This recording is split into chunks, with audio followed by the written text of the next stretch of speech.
아멘. 주 예수여.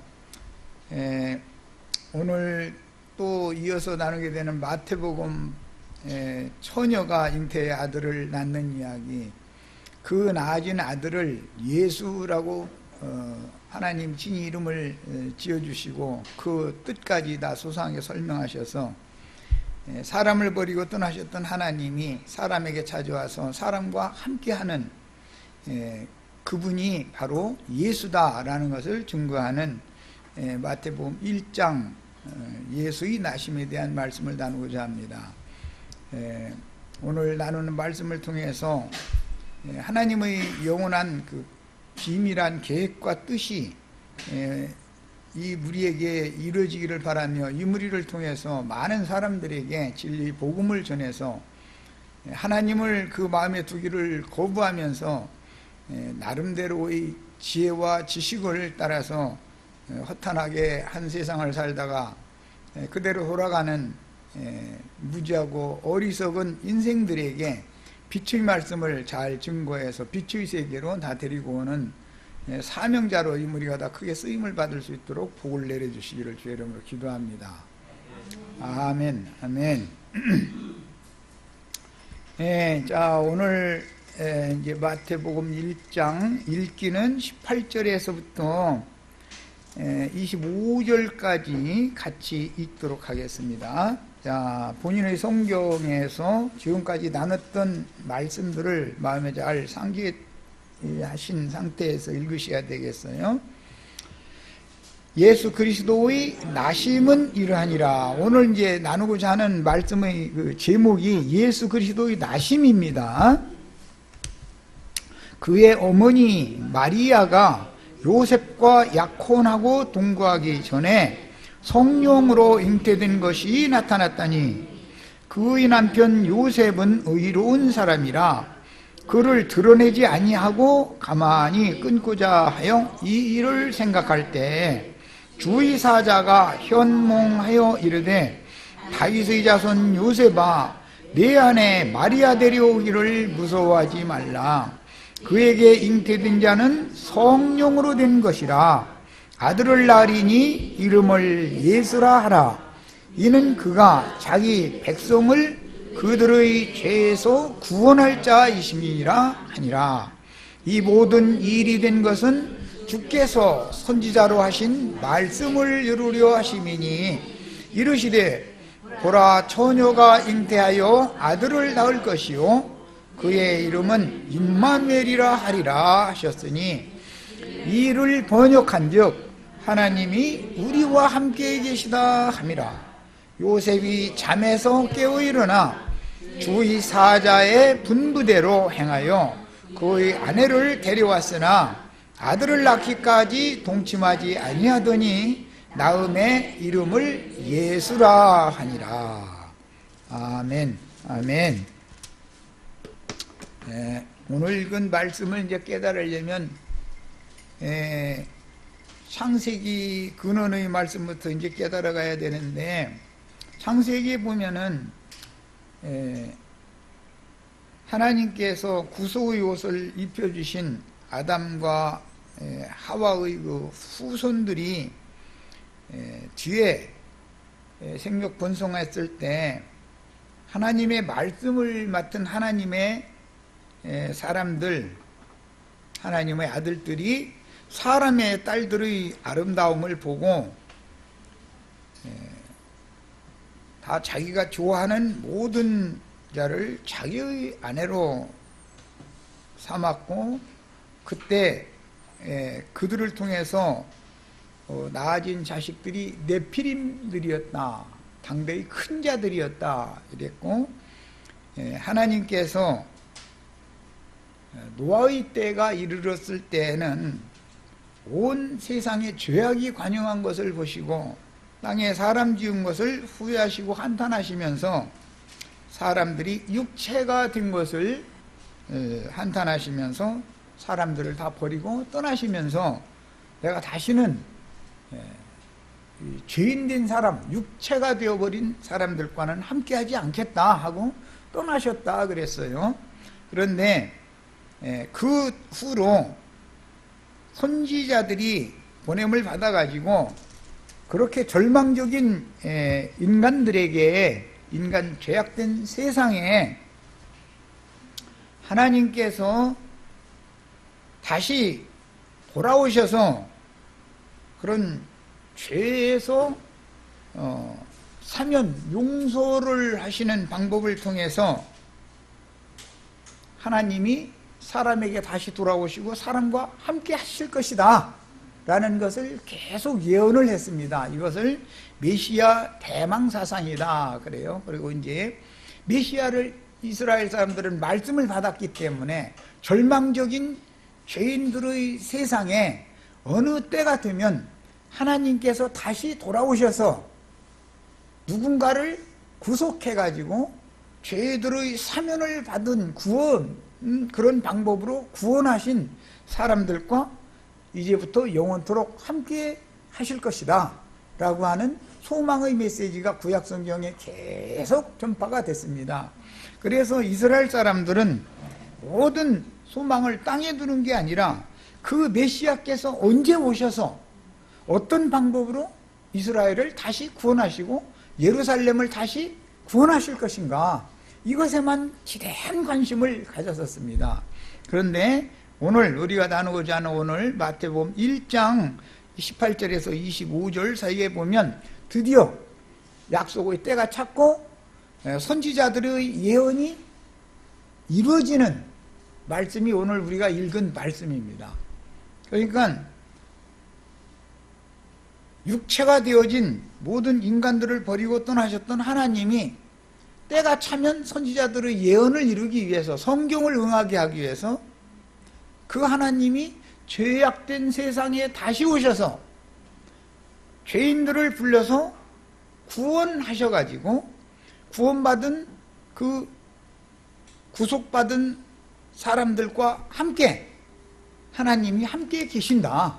그런데 언제까지? 이제부터 영원까지, 이제는 다시는 버리지 않고 함께 계신다. 왜? 노아의 때에도 보니까 사람이 타락의 본성, 흙에서 취함을 받은 이런 인생들은 어려서부터 악하기 때문에 사람을 개선시켜서 될 문제가 아니고 하나님이 참아야지 이거 할 수가 없는 문제다. 하나님이 져줘야지.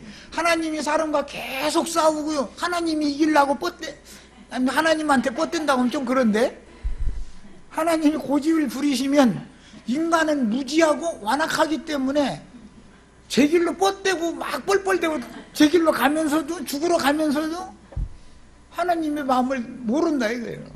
왜 그러냐? 어릴 때부터 이 악의 본성이 인간 속에 있어가지고, 그러니 책임은 누가 있느냐? 그런 인생을 지어놓은 하나님이 책임이 있어. 가만히 생각해 보니까. 그래가지고 하나님, 이거 내가 져주지, 그러실 수밖에 없더라. 이제 이게 복음입니다. 또 막 이렇게 안 써 있는데 이렇게 왜 말하느냐고 이러면 나도 할 말이 없고, 난 전도자니까 하나님의 말씀을 깨달은 대로 쉽게 이해시키기 위해서, 오늘 말씀이 상당히 내용들이 어렵기 때문에 뭐 처녀가 애 낳는 얘기 싸고 이러면 인간의 관념으로는 이게 이해가 안 되는 말들입니다. 그래서 좀 쉽고 부드럽게, 그러나 성경이 말하는 의도를 정확하게 큰 윤곽을 파악을 해야 된다 이거예요. 성경 읽으면. 나처럼 전도를 하는 사람을 만나면 하나님의 마음은 죄인된 인간들이라 할지라도 어느 때가 차면 반드시 값없는 은혜로 다시 오셔서 불러주시고 또 그들을 구원하시고, 그리고 그분이 영원 전부터 계획하셨고 하늘에 예비하신, 준비해 놓으신 천국을 상속하는 후사로 삼아주신다는 것이 하나님의 뜻이다라는 것을 깨달으면 누구나 다 무릎을 꿇고 눈물을 흘리면서 주 예수여, 당신이 도마가 고백한 것처럼 당신은 나의 주시며 나의 하나님이십니다 라고 고백을 하고 돌이킬 건데, 사람들이, 전도자들이 한다는 소리가 뭐냐? 사람의 딸들의 아름다움을 보고는 헌금 제일 잘 낼 만한 사람들을 보고 예배당에 불러 모으고 헌금 내거나 뭐 이렇게 할 형편이 안 돼 보여. 예를 들어서 제일 첫째는 그겁니다. 지금 타락해서. 그러고 그러다 보니까 나이 많이 먹은 사람 전도 도지 말라고 하는 세상이 돼버렸어. 전도야 소용없다 이거예요. 자식들한테 용돈 얻어 쓰는 형편에 헌금을 내면 몇 푼이나 낼 것이며, 그런 사람들 해봐야 괜히 뭐 늙은다가 찔겨서 먹지도 못하고 뭐 이제 잃어버리는 거 노골적으로 이제 막 이제. 그러고 강대상에서 이제 또 그 다음에 이제 선포되는 게 뭐냐, 선한 일을 해야 되는데 사람이 당신 어제 거짓말 3번 했잖아요, 오늘랑 2번만 하세요, 막 이제 이런 소리나 하고 앉았고, 나처럼 말은 않지만 사실은 그게 그 말이죠. 좋은 사람 되라, 선한 사람 돼야 되지 않냐, 우리가 나 예수 믿었으니까 좋은 사람 돼야 되지 않냐, 뭐 이런 얘기나 하고 앉았고, 좋은 사람 되기를 기다렸는데 하나님이 아무리 기다려봐도 하나님만 꺾어보지 인간이 돌아오지는 않더라는 거예요. 왜? 어려서부터 본질이 약한데 어떻게 돌이키냐 이거요. 그래 하면서 인간이 뱀이 준 지혜와 지식으로 머리는 꽉 차가지고 또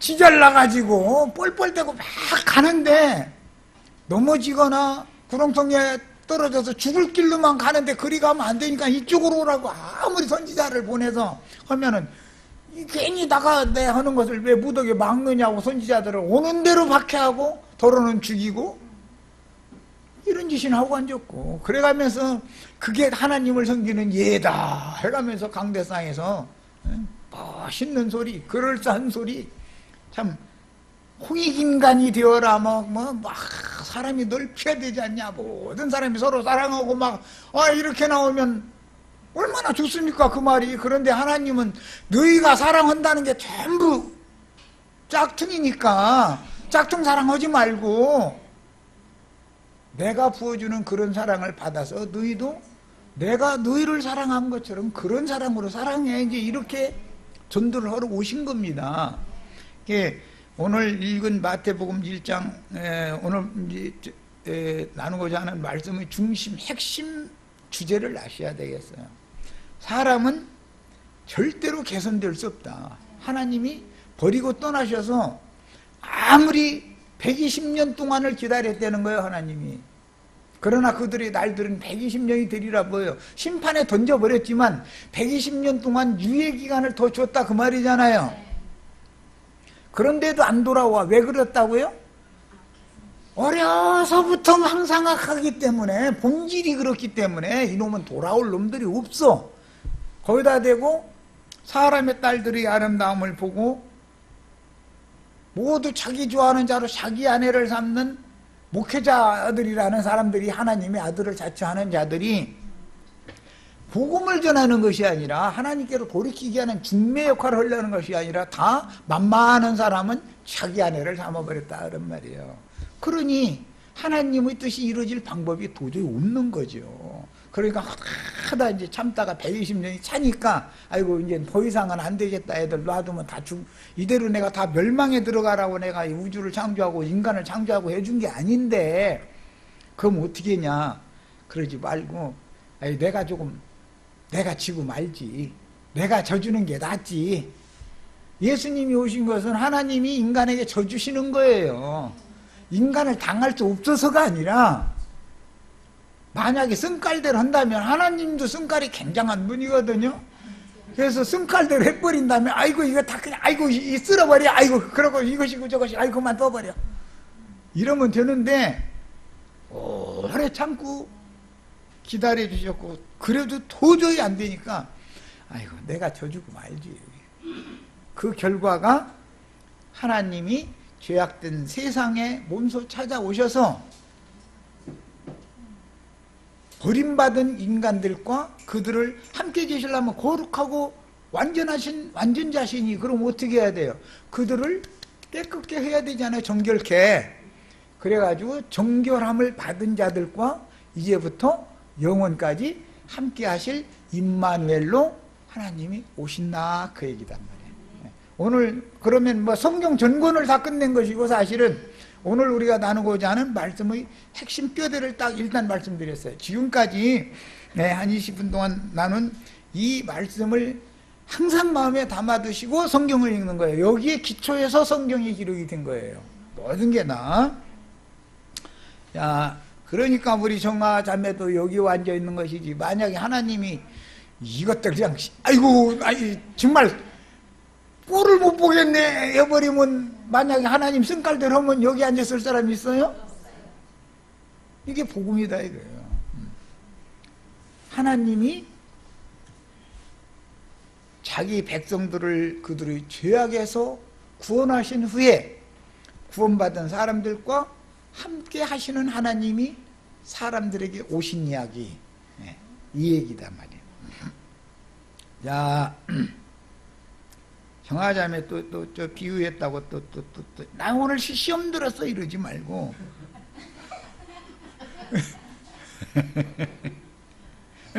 시험 들 수도 있지, 이해는 하지만 시험 들었다는 건 내가 아직 나를 뭘로 알고 이게 살아있다는 뜻일 거 아니야.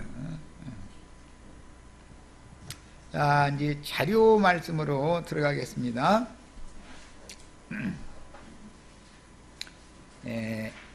말씀 읽은 거는 이미 18절에서 25절까지 다 읽었으니까 1페이지 중간부에 있는 이사야 7장 14절부터 읽겠습니다. 이게 중복돼서 자료가 되어 있네.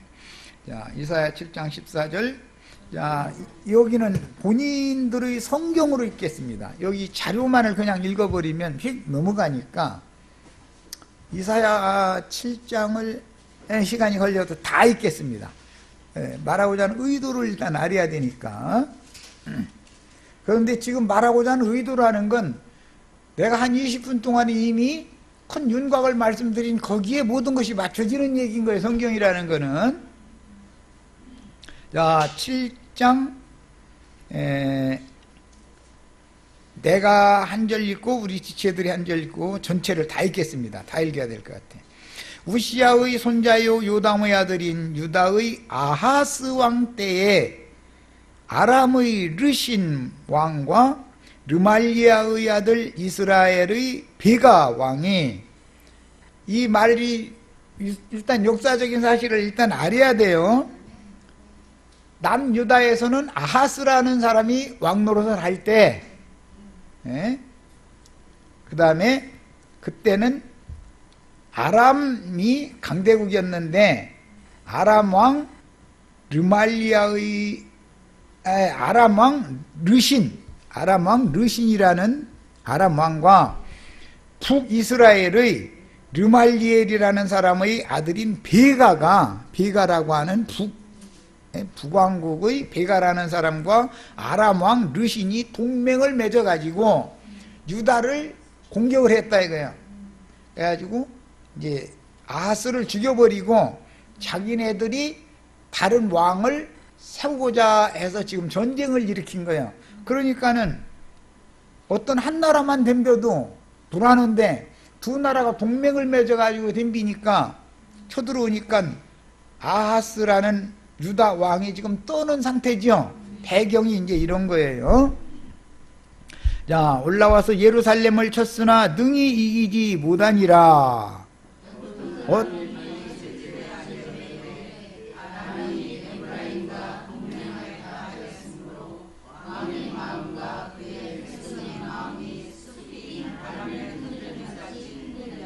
자, 왕이 떠오르면 백성들은 뭐 떠는 거 말할 것도 없죠. 그때에 여호와께서 이사야에게 이르시되 너와 네 아들 스알 야습은 윗못 수도 끝 세탁자의 밭 큰 길에 나가서 아하스를 만나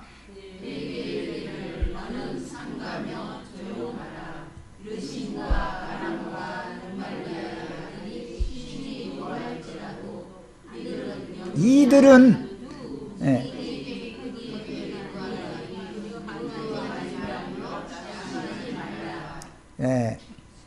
두 나라가 동맹을 맺고 남유다 아하스 왕의 왕국을 지금 공격을 하지만 선지자에게 말씀이 임하기를 너는 두려워 떨지 말아라. 걔들이 그렇게 동맹을 맺고 남유다를 공격할지라도 이들은 연기나는 두 부직갱이 그루터기, 그게 두 부직갱이 그루터기가 뭔지 아시죠? 나무 토막으로 이렇게 불 쑤시게 뭐 이거 다 하다 가서 맨 나중에 어떻게 해요? 맨 마지막에 이렇게 던져서 태워버리죠? 내가 그렇게 하기로 작정했다. 예. 그러니까 너 낙심하지 말아라. 남유다 왕에게 이걸 전한 거예요.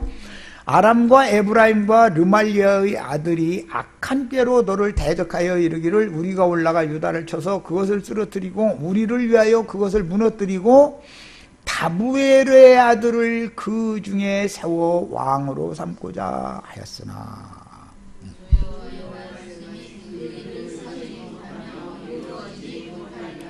자, 이게 무슨 말인지 아시겠죠? 아람 왕이나 북쪽의 왕이 아하시아 왕에게 뭐 잘 지내자 그러니까 뻗댄다 이거 자꾸. 그러니까 이거 좀 손 좀 봐줘야 되겠네 하고 두 나라가 지금 동맹을 맺고 공격을 했어요. 공격을 할 때 손을 봐주는데 어떻게 하느냐, 이 아하시아는 죽여버리고 자기네들이 만만하게 부려먹을 수 있는 다부엘의 아들을 왕위에 딱 앉혀놓은, 왕을 바꾸고자 했다 이거예요. 지난번에 그 이라크의 그 대통령이 바뀌어졌죠. 미국 말을 이게 석유 좀 우리나라한테만 팔고 저 러시아나 중국한테 팔지 마. 그랬으니까 우리가 돈 조금씩 더 줄게. 그래도 뻗대고 자꾸 했으니까 이제 뭔가 핑계대 가지고 하면 가서 쳐버리고서는 유전 다 뺐었잖아요 지금. 그렇게 하는 거예요. 그런데 그때 대통령을 딱 바꿔버리잖아요. 미국의 말을 잘 들을 수 있는. 그런데 미국 혼자 쳐들어가면은 명색이 안 되잖아요.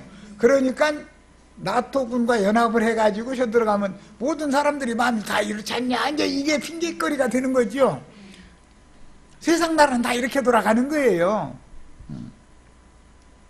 야, 이게 왕을 바꿔버리려고 안 먹었다 이거예요. 그래서 지금 전쟁이 일어난 거예요. 그러니까 아하스는 떨 수밖에 없는 입장이죠.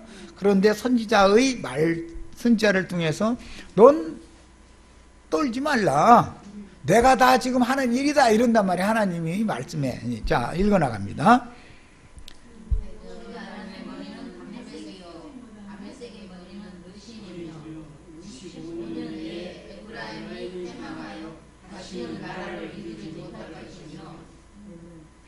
에브라임의 머리는 사마리아요, 사마리아의 머리는 르말리아의 아들이라. 만일 너희가 굳게 믿지 아니하면 너희는 굳게 서지 못하리라. 자, 이 말은 무슨 뜻이냐? 머리라는 말은 이제 수도라고 그러죠. 지금 어떤 아람의 도읍지, 사마리아의 도읍지 얘기를 해가면서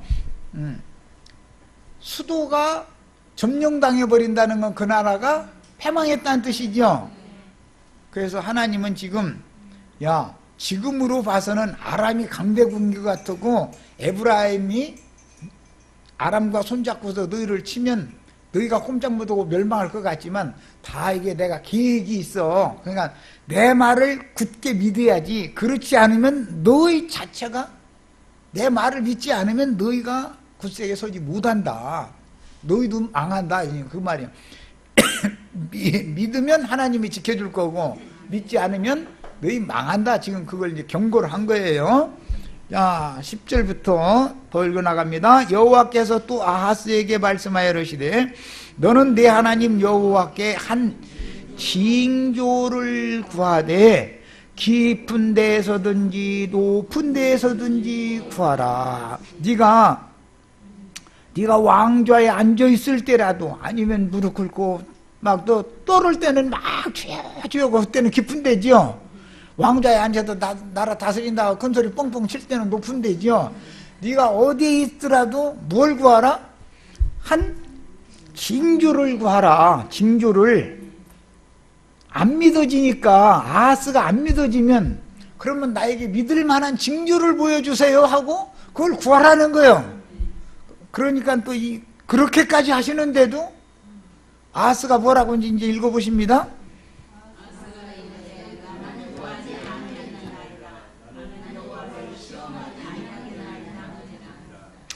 참 말이야 참 너무 신앙이 준 사람이죠. 나보고 하나님 여호와 하나님을 시험하라고 그러십니까? 이 상황이 이런데 징조는 무슨 징조가 있겠습니까? 이미 불신의 마음이 꽉 찬 거죠. 혹시 사업이 힘들고 가정사가 힘들고 그러실 때는 혹시 나도한 형제가 어떤 말씀을 전하다가 염려하시지 마세요. 주님께서 다 알아서 하십니다. 이렇게 말하면 그러면 그걸 누가 믿어? 이러시지 말고 내 상황을 몰라서 저런 소리하지 이러시지 말고 그러면 나는 안 믿어지니까 믿을 수 있도록 징조를 보여주세요. 이 징조라는 것은 인간사에서 통상적으로 일어날 수 있는 일은 징조도 아니죠. 통상적이지 않은 어떤 이적 기사가 일어나야 되는 거 아니에요. 그런 거 나에게 확 보여준다면 나 믿겠습니다. 이렇게 한번 해보시라고 그러시니 아이 내가 어떻게 하나님을 시험하느냐고 이러시지 말라고. 염려하시지 마시고 말씀을 믿으세요. 성령께 맡기세요. 이렇게 하면 아멘으로 받아들여야 되는데 속에서는 그럴까? 그럴지 그게 있을 수가 있는 일이야? 그러지 마시고 무엇을 해야 된다고요? 나에게 믿어질 수 있도록 내 도저히 안 믿어지니까 나에게 믿을 수 있는 징조를 보여주세요. 이렇게 해야 된다 이거예요. 뭐 예를 들어서 해가 빨끔 떴는데 양털에 이슬이 앉게 해주세요. 뭐 이런 거 인간사에서는 있을 수 없는 일이잖아요. 그런데 그렇게 징조가 일어나면 믿어야지. 이제 그렇게 엉뚱한 걸 구해보시기를 바라요. 인간의 생각으로는 도저히 이게 가능하지 않은 거 제일 큰 징조는 뭐냐? 그러면 처녀가 해놨는 것 좀 보여주세요. 한번 해보시오. 한번. 있을 수 없는 일이죠. 기왕이면 징조 보여달라고 할 바에는 아주 그렇게 엄청난 걸 구해버려 아예. 그러면 처녀가 애 낳는 거 그걸 징조로 보여주세요. 한번 구해봐. 그 처녀가 애를 낳으면은 그 말씀 믿어야지 이제. 그죠? 징조를 보여주는 목적은 믿으라는 거니까. 하나님의 말씀은 능치 못함이 없다. 이걸 믿으라는 거니까. 그게 마태복음 그 출생기사와 같은 누가복음에 보면 대저 여호와의 말씀은 능치 못하심이 없느니라. 그러니까 마리아가 아멘 하고 믿었다는 거예요. 그때 이렇게 믿음을 주기 위해서 지금 징조를 구하라 이렇게 하니까 얘가 믿음이 또 나름으로는 또 얼마나 얘가 아니지. 이 아하스 왕이 얼마나 나름으로는 하나님을 공경하는지 하나님을 난 시험하지 않겠습니다. 징조는 안 구할 겁니다. 이러더라는 거예요. 종교성은 강한 거죠. 또 자, 이제 흘러가는 내용을 아셔야 돼요. 자, 이제 드디어 마태복음과 그 누가복음에 나오는 이제 처녀가 잉태하여 아들 낳는 징조의 기가 이제 이어집니다. 자, 읽습니다. 이사야가 이르되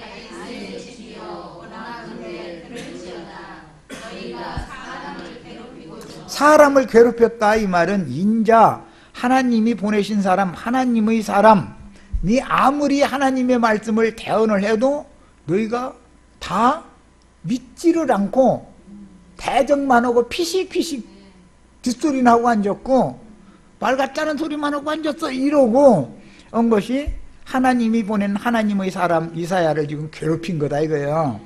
그리고 나서 그것을 작은 일로 여겨서 또 나의 하나님을 괴롭히려 하느냐, 나의 하나님을 괴롭히려 하느냐. 이건 이사야 선지자의 하나님을 괴롭힌다는 것은 믿으라 해도 안 믿고 안 믿어지면 그러면 믿어지도록 징조를 구해봐 한번. 그랬더니 그것도 않겠다 그러고. 뭔 말인지 아시겠죠? 자, 이제 그러므로 주께서 친히 징조를 너에게 주실 것이라. 인간 세상에서는 상상도 할 수 없는 징조를 그러면 징조를 구하라고 해도 안 구하니까 그럼 내가 친히 징조를 내가 보여주지. 그럼 하나님이 징조 보여주려면 소소한 무슨 그런 징조를 보여갖고는 안 되겠죠. 이건 절대 불가능한 것을 징조로 보여줘야 되겠죠. 야, 그래서 주께서 친히 징조를 너희에게 주실 것이라. 보라, 그 징조는 뭐예요? 처녀가 잉태하여 아들을 낳을 것이요 그의 이름을 임마누엘이라 하리라. 아, 이게 징조네. 이보다 더 큰 징조는 없는 거야. 멸망할 수밖에 없는, 망할 위기에 처해 있는 하나님의 백성들을 구원하는 징조는 뭐냐? 사람으로서는 가히 생각도 해볼 수 없는 엄청난 징조를 보여줘야 되는 거예요. 그런데 그 징조가 뭐냐? 처녀가 잉태하여 아들을 낳을 것이요 그의 이름을 임마누엘이라 하리라 그랬어요. 이 말은 근거가 어디서 오느냐면은 창세기 3장 15절에서 오는 거예요. 뱀과 여자는 원수고 뱀의 후손과 여자의 후손은 대대로 원수가 될 것이며, 여자의 후손은 뱀의 머리를 깨뜨릴 것이고 뱀의 후손은 여자의 후손의 발꿈치를 물을 것이다 이거예요. 자, 거기에서 이제 오는 거예요. 그러면 여자의 후손이 결과적으로는 뱀의 후손을 박살내고 이겨야 뱀의 후손들이 되어져 버린 하나님의 말씀을 맡은 종들이 변질되어진 하나님의 아들들이 그 장로부터 시작해서 머리부터 시작해서 꼬리까지 완전히 박살 나버려야 사탄의 미혹이나 방해 공작이나 이런 것이 마귀의 나라가 깨져버리고 주님의 나라가 세워질 수 있다 이거예요. 그래서 여자가 아들을 낳는 이야기가 창세기 3장 15절에서부터 계속 나오죠. 예수님은 마리아 보고 어머니라고 해요, 안 해요? 여자예요 그러죠. 왜? 여자가 낳는 아들을 예언을 이루어야 되니까. 창세기 3장 15절, 그 여자가 낳은 아들만이 뱀을 이길 수 있다 이게. 뱀을 이기는 것이 궁극적으로는 구원이죠. 창세기 3장 15절을 염두에 두시고 이사야 7장 14절을 이제 이렇게 매칭을 시켜서 연결을 해서 한번 깨달아 보는 거예요. 아, 하나님이 지금 이것을 어마어마한 큰 징조로 보여주셨는데 그건 뭐냐? 하나님이나 마귀를 이길 수 있으니까 하나님이 친히 와서 마귀를 다 짓이겨버릴 거다 라는 암시다 그런 말이에요. 이때 당시에는 역사적으로 어떤 하나님이 어떤 나라를 들어서 쓰심으로 아람과 에브라임, 북이스라엘, 사마리아를 완전히 65년이란 기간까지 딱 정해놔버려. 65년 내에 유다를 공격하는 이 두 나라를 멸망시켜버리겠다. 그러니까 이것은 영적 적용을 하자면 하나님의 나라를 지금 공격하는 사탄 마귀의 군대와 그 세력을 하나님께서 깨버리겠다. 마귀의 권세를 깨뜨려버리겠다. 그거에 대한 암시다 이런 말이야. 자, 이제 15절 이하부터 또 읽습니다. 그가는 처녀가 낳은 아들이 그 말이요. 여자가 낳은 아들이 그 말이에요. 응? 그가 악을 버리며 선을 택할 줄 알 때가 되면, 악을 버리고 선을 택할 줄 알 때가 되면, 이 말은 철들기 시작하면 그 말이죠. 인자 예수에게 적용하면 12살이 되면 그 말이죠. 자, 어떻게 한다고요? 지난번 번역에서는 버터와 꿀을 먹는다 그랬는데 이번에는 엉긴 젖과 꿀을 먹는다. 예수님이 12살 됐을 때 이 엉긴 젖과 꿀을 먹는 그런 예언을 이룬 분이 됐기 때문에 누가복음에 보면 성전에 들어가서 12살부터는 이제 성전에 이제 가게 되니까 성전에 들어가서 저명한 당세의 랍비들과 하나님 말씀으로 질문도 하고 답변도 했다 이거예요. 12살 먹은 꼬맹이가 수염 이렇게 들이고 이렇게 걸으면서 천천히 걷고 하는 제사장 그 저명한 랍비들한테 툭툭 질문도 던지고 그들이 몰라서 찔찔매면 그 뜻은 이런 겁니다 하고 또 답변도 하고 질문도 하고 답변도 하고 혼자 다 해버려 이렇게. 그러니까 그 랍비들이 자기네들이 평생 가르쳤는데 미처 생각지도 못했던 말씀들을 이 꼬맹이가 오히려 제사장들을 가르치니까 기억이 없다는 거잖아요. 우리도 오늘 다 지금 엉긴 젖과 꿀 먹으려고 여기 왔죠. 네. 대조 이 아이가 악을 버리며 선을 택할 줄 알기 전에 네가 미워하는 그랬는데 미워한다는 말 두려워한다라는 말이에요. 그건 이제 그 나눠져 보면 두려워하는이라고 돼 있죠.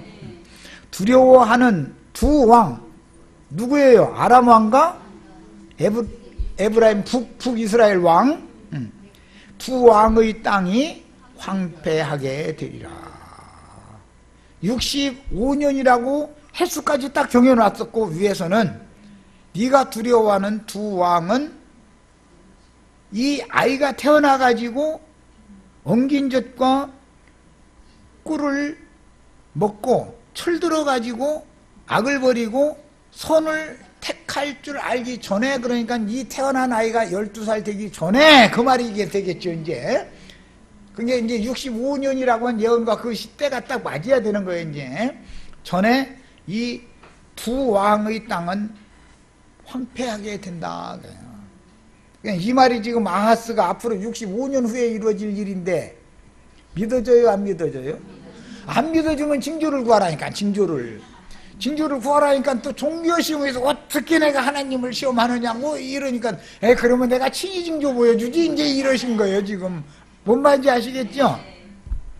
여호와께서 에브라임 유다를 떠날 때부터 이것은 어느 때 그랬죠? 르호보암 때 여로보암이 반역을 일으켜가지고 북이스라엘이 남유다와 나눠져서 떠나버렸죠 북쪽으로. 자, 그때부터 유다를 떠날 때부터 당하여 보지 못한 나를 너와 네 백성과 네 아버지 집에 임하게 하시리니 곧 어떻게 할 것이냐. 하나님은 아수르 왕이 오는 날이다. 그러니까 지금부터 하나님은 아람 땅에 아수르라고 하는 신흥 나라를 미약하게 신흥국을 이렇게 일어나게 만든다 이거예요. 아람의 저 변방에서 아람 왕이 함부로 막 지금까지 통치했지만 관심도 안 두던 어떤 변방에서 불모지에서 어떤 한 사람이 딱 일어나더니 거기서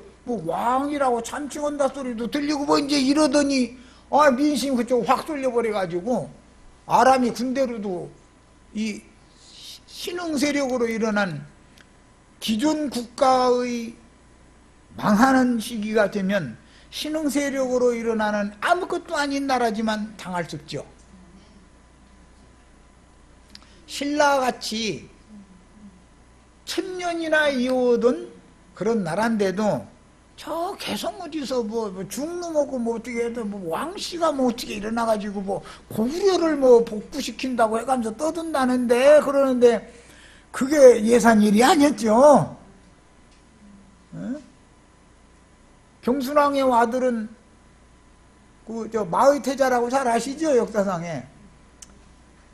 망국의 부끄러움을 우리 어머니가 모후께서 고려 군대에게 짓밟히고 내 처가 고려 군대에게 수모당하고 하는 꼴 당하기 전에 나는 그냥 중복육 머리 깎고 금강산에 들어가서 돈을 다 끌란다 그러고 떠났다는 거예요. 그 사람은 그래도 선견지명이 있는, 왜? 이 나라는 도저히 회복시킬 수 없다라고 태자가 볼 때도 그 나라의 왕을 보필하는 주위에 있는 모든, 오늘날 말하면 참무진들이, 청와대로 말하자면 비서관들이 개판이요, 말하자면. 이거 한두 놈이 그래야 되는데 남이 뭐 했다 해가지고서 집어내가지고 잡아다 족쳐가지고 긁어내는 데는 도 같았는데 서로가 그걸 암암리에 다 헤쳐먹고 앉았고, 태자는 다 듣고 앉았는데 잡을 방법이 없어. 왕 말도 안 들어. 이제 왕은 허수아비야. 그러니까 이 나라는 군대의 힘은 고려보다 훨씬 강했지만 군대만 있다 해서 나라가 지켜지는 것이 아니죠. 정권의 핵심부에서 타락하면 군대가 아무리 강하면 뭐해? 군부의 수장들도 다 썩었는데 사병들만 족친당해서 되는 게 아니죠. 윗물이 맑아야 아랫물이 맑은 거예요. 태자가 딱 보니까 자기에게 왕권을 물려준다 할지라도 이 나라를 복원시킬 방법은 없다고 판단을 딱 한 거예요. 이 나라는 이제는 망국의 서름을 내가 내 눈으로 보지 말고 차라리 이 나라 아주 망하기 전에 떠나겠다 해서 떠났다는 거예요. 머리 깎고 금강산에 들어가서 절 세우고 그 무슨 절인가 좀 유명한 절인데 그렇게 되는 거 아니에요. 어느 나라든지 망조가 들으려면 중심부에서, 핵심부에서 썩는 거예요. 핵심부가 썩으면 아래에서 아무리 잘하려고 해도 아래다가는 늘 잘하는 것처럼 그렇게 늘 겉으로는 그렇게 하죠. 그러나 속으로 다 썩었는데 이거를 누가 이것을 한두 사람으로 어떻게 바꿔들 문제가 아니잖아요. 지도자들이 다 썩어버렸으면. 예를 들어서 나라가 망하려면 그 나라를 버텨주는 건 이제 왕이 직접 지시해서 국가의 기강을 바로잡는 사헌부라는 것이 있어요. 오늘날은 이제 검찰청이죠. 사헌부의 수장부터 그 중견에 있는 지도자들이 다 썩었다. 그러면 나라 기강을 세울 수 있어요, 없어요? 왕명이 먹혀요, 안 먹혀요? 안 먹혀요. 지금 상황이 이사야 선지자가 볼 때 아하스 왕의 때가 상황이 이런 때다 이거예요. 그러니까 이 왕을 애워싸고 있는 대신들로부터 전부 도둑놈들이요. 이사야 선지자가 보니까 이거는 도저히 가망이 없어. 그러니까 국민들은 국가에 대한 충성심이 없어지지. 언제 이렇게 되면 죽어라고 세금이나 내고 죽어라고 종로로 하면은 나라가 뭔가를 잘 해가지고 우리한테 뭔지라도 좀 떨어뜨려줘야 살겠는데 세금만 매년 올리고 부역이나 날마다 시키고 군대 징집이나 하고 저희들은 저희 새끼들은 군대도 안 보내고 완전히 극과 극으로 나눠지고 이제 불공평한 사회가 되면 국민들이 좌절해 버린다 이거예요. 희망이 없어져 버리는 거예요. 이 나라에서는 소망이 없다 싶으면 왕을 존경하는 마음이 없어지고 대신들 누구 어쩌고 저쩌고 아이고 속으로 몰라서 그래. 그놈 새끼들하고 해서 지금 뭔 일 해먹는지 풍문으로 들었어가 그냥 온 땅에 웅성웅성 하면은 가짜 진짜 뒤범벅 돼가지고 그렇게 되면은 민심을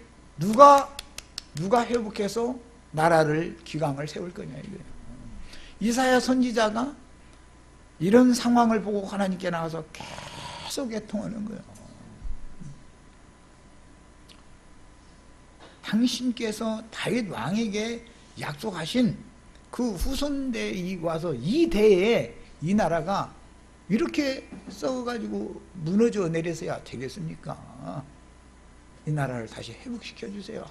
그래서 한 사람 선지자가 애타게 이렇게 기도를 계속 하니까 앞에 이미 6장에 보냄받는 얘기가 나와요. 이사야 선지자가. 너는 가라. 가서 전해라. 내 말을 전해라. 누구한테? 왕과 대신들한테 먼저 전해라는 것이죠. 그러면 걔들이 들을 거다 안 들을 거다 라겠어요? 안 들을 거다. 그럼 듣지도 않을 놈들한테 왜 나를 보내십니까? 이제 이러지요. 그래도 혹시 하나님은 말이야. 그래도 해서 선지자를 보냈더니 박혀만 하는 거야. 들으려고는 않고. 하나님 말씀 전하면은 피식피식 웃고. 불신이 팽배했다. 하나님을 믿는 이스라엘 그 유다 왕국에서 하나님을 무시하고 깔보는, 그것은 하나님 보낸 종 선지자를 멸시하고 깔보는 것은 곧 하나님을 깔보는 거나 똑같은 이치잖아요. 말씀을 무시해버린다 이거예요. 이런 상황이 팽배했을 때 선지자가 지금 보냄을 받은 얘기예요. 자, 그래가지고 이제 마무리까지 읽고 마치겠습니다. 그날에는 여호와께서 애굽 하수에서 먼 곳의 파리와 앗수르 땅의 벌을 부르시리니 다 와서 거친 골짜기와 바위등과 가시나무 울타리와 모든 초장에 앉으리라.